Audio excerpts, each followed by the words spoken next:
rero kuri se aho tubagezaho amasomo atandukanye yo kwihangira umurimo ndetse no gukoresha ikoranabuhanga igaragara kwandika reka dukoreshe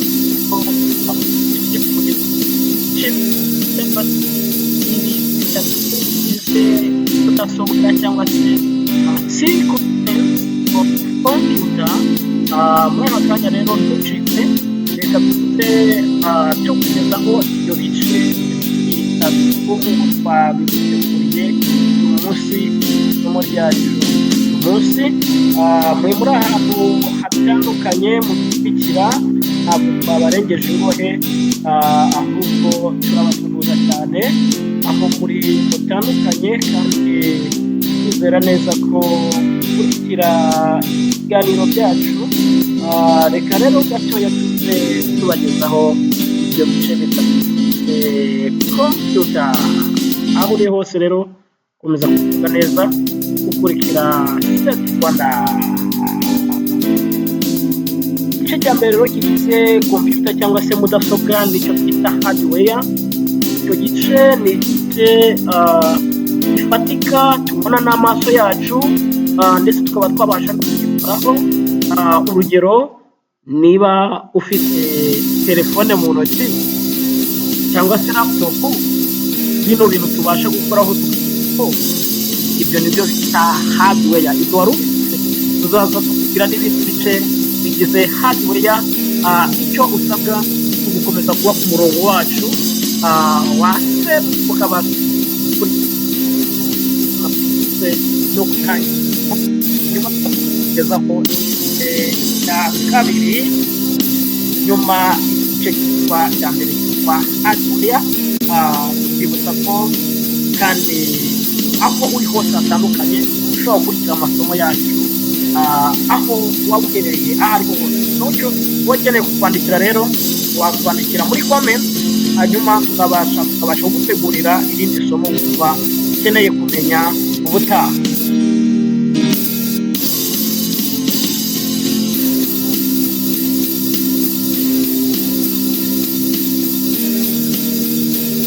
Reka rero tugezaho icya kabiri cyangwa se component ya kabiri igize mudasobwa ariyo yitwa software.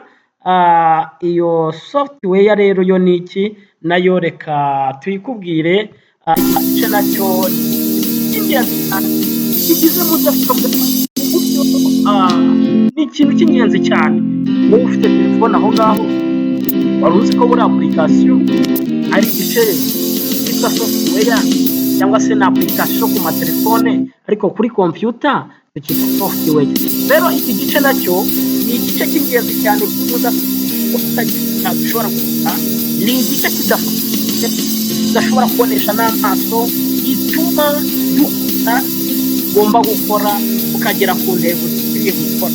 Ubwo rero nawe ufite telefone izi application ziba zitarimo kumva ko telefone itakora, rero nacyo ni ingenzi.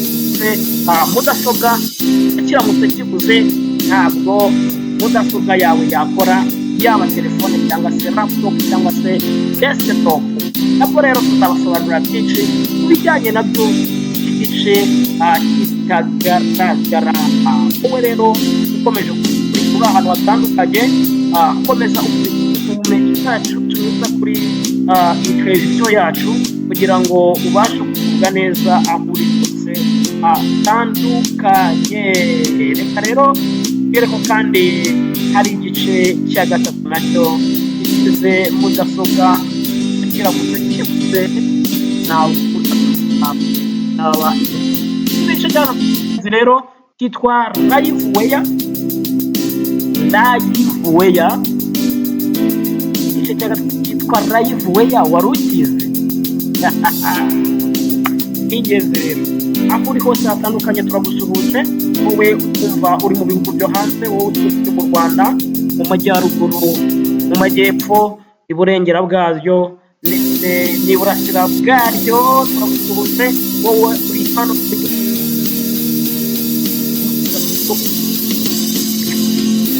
aho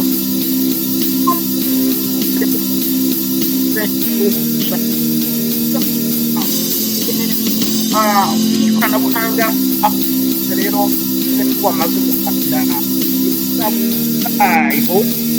rero reka tuvuge ko iki gice cya gatatu ari ingenzi. Liveware ni igice kigizwe na mudasobwa ari umuntu ukoresha ya mudasobwa. Ngaho reka tubigwitire mu magambo makeya tukubwire ko ibice ni igice cya mbere niba wabasha kugifuka cyitwa hardware. Ni igice kidafatika kandi ni igice gifatika kandi tubasha kubonesha amaso yacu, tukaba twanabasha no kubikoraho. icyo gice rero kigize mudasobwa twabahaye ingero zitandukanye, aho twaguhaye urugero rwa telefone yawe kuri poshete inyuma. Ibyo bintu by'ibyuma bisanzwe n'iki cyo gukora ibyo bice nawe uri kubireba telefone yawe kubireba nyine. Ibyo nibyo twita hardware cyangwa se ibice ubona bifatika no kubiresha n'amaso yacu. Igice cya kabiri rero twaje kubabwira wenda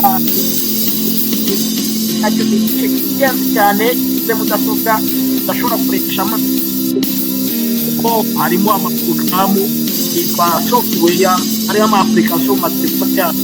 Aya masoftware niyo dukoresha mu makompiyuta yacu cyangwa muri laptop yacu cyangwa tubasha gukora ibintu bitandukanye. Waba ukeneye software before comment, waba ushaka kwiga ibijyanye no gukora ama application mu matelefone, nta handi hantu rero wandikire nawe utangire wige ibi bintu. Waba ushaka kwiga gukora ama website, nawe wijya kuri rero kandi tukwigisha neza aho waba uherereye hose. Humura ntugire ikibazo atandukanye wakwiga kugira ngo ubashe kubaka ahazaza heza. hanyuma igice cya gatatu twababwiye ari nacyo cya nyuma ni Liveware, aho umuntu abuze muri ibyo ngibyo ntabwo utaba yuzuye. Ese uribaza twakoze application muri telefone ntagire umuntu uyikoresha, urumva iyo application yaba itumariye iki? Ntacyo.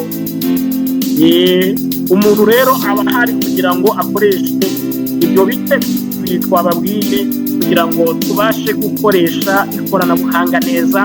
Rero baze umuntu afite nka mikoro ariko hakaba ari umuntu wo kuyikoresha, ubwo se ubwo urumva hataba ari ikibazo, ntabwo yaba ari mikoro. Icyo gikoresho ntabwo cyaba cyujuje ubuziranenge. hanyuma rero iyo mpamvu igikoresho icyo ari cyo cyose cy'ikoranabuhanga kiba gikeneye umuntu ufite gatatu kugira ngo abashe gukoresha icyo gice. hanyuma rero kubwira ngo ukeneye kwiga online, ukeneye coaching za online, ukeneye amasoft note byinshi cyane yo ikoranabuhanga, ahandi hantu uzabisanga ufite ahangaha. weho icyo usabwa ni ukuhamagara kuri 0788 ugahugurwa hose online ukunze ubumenyi kuri twe. Yewe nibwo bw'ingenzi z'abasobanuriro tugira ibindi bice tuzakubwire input, tuzakubwire out device, ibyo tuzagera tubibabwira n'ibindi byinshi byo mu ikoranabuhanga, uburyo watangira umurimo ndetse aho waba uri hose hatandukanye. Turagutumiye kugira ngo ukomeze gukurikira iyi channel yacu kugira ngo ubutaha tuzabe turi kumwe nawe. Ngaho rero naho ubutaha nari mwarimu Victor Donné. Ciao ciao.